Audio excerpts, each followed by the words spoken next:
Hello folks, welcome to another installment of Project Pre-War. As you can see, it's starting to take shape. In this video I'll be dealing with the reassembled forks and also the cranks for the bottom bracket. You may also notice that the bike is looking a bit more shinier, and the reason why is because it's all been cleaned up and I've gone over it with an oily rag. Now, as much as I hate that term, oily rag restoration or oily rag whatever, this is exactly what has been done to it. I don't want to do any painting. I'm thinking I'll just smooth this corrosion down, which is a shame. It is a shame about that, and I expect that's happened within the last 20 years or so. Bit of light corrosion. I'll get the old 1500 grit wet or dry on there with some WD-40 and just smooth that down a bit, make it a bit more presentable.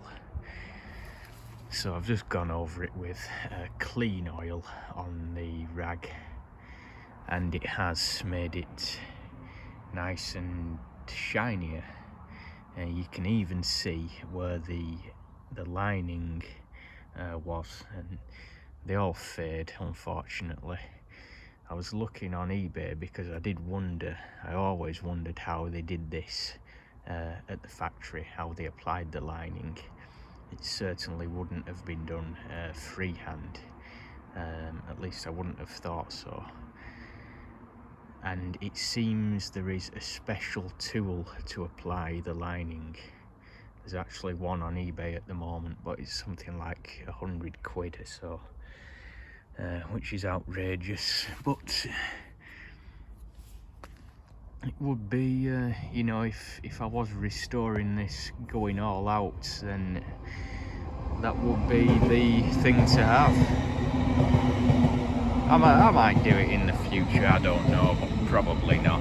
I just want a reliable, functional bike that is presentable. So the steering head. Now, a few of you have commented on these when I queried the number of bearings, and apparently it is meant to be an odd number. However, that hasn't detracted from me putting a few extra ones in.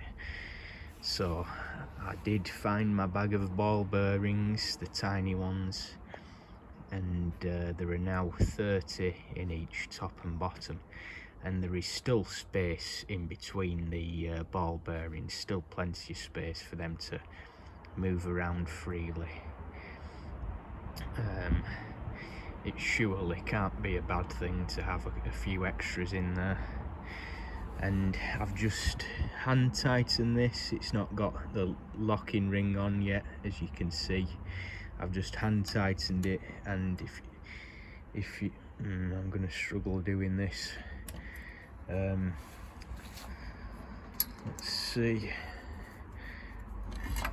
Oh, there's the brake clip, but that is now very smooth and free to swivel around.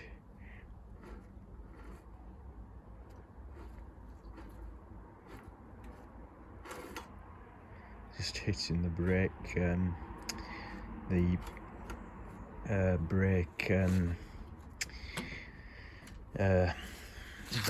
bell crank there. So, but it is very free now to move, so a definite improvement.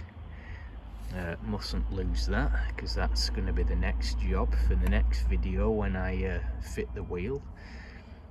And there's a little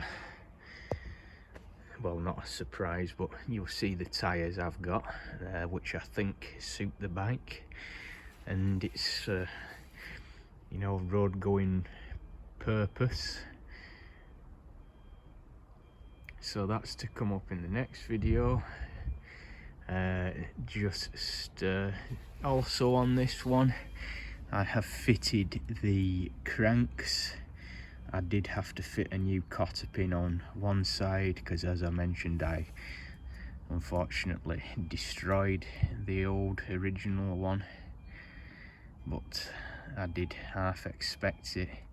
But you'll see how freely that's now moving. There's just a slight bit of play, just a slight bit of play that I will try and tune out of there. And also I have fitted the correct partridges oiler, if you can, yeah, you can now see that.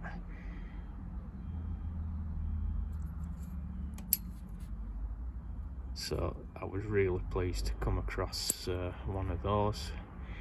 It is amazing what you can find on the internet, and for us hobbyists it has really been a boon as eBay. So that's that.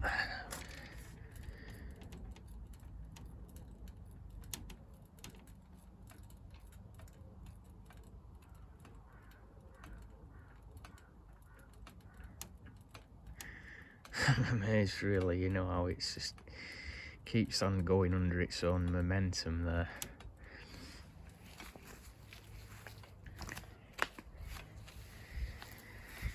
The chain wheel I've cleaned up, but that is showing some signs of quite bad wear and tear. Certainly not the worst chain wheel going. As you will know, these can become hooked. They can develop hooks, and this is just, you can see it's just starting to go.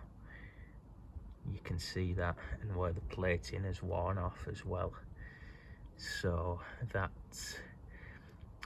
will be replaced eventually. There's some life left in it yet, you know, it'll do for the time being, but I think it's a 48 tooth. It was printed on it, was stamped on it somewhere. Let's see, yeah, there you go, you can see that there. 48 tooth. Well, I've not counted them, but I'm imagining that is 48 tooth. And there you can see, you know, I have a close-up of the worn portions there. So this must have done a lot of service.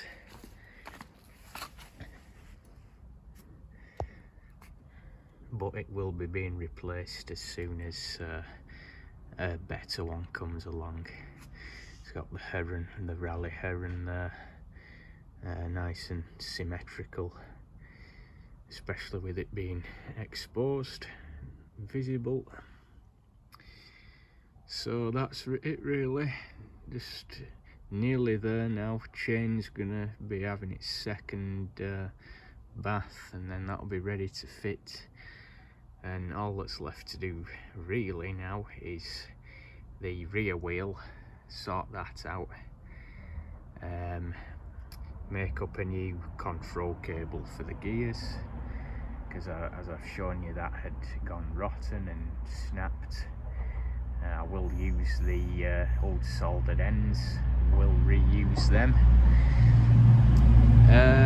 What else? Yeah, rear brake service, cleaning the hub, sprocket, etc. Cleaning underneath the mudguard, and that's about it really. Oh yeah, chrome as well. Chrome brake levers. What I will do, I know I said I'd deal with the brake rods and brake gear, but I've not done that yet. So that's all to come up, and I think probably a new seat new seat stem and all to replace this poor example. So yeah, that's it. Thanks for watching. It's coming along nicely and I'm really pleased with how it's taking shape now.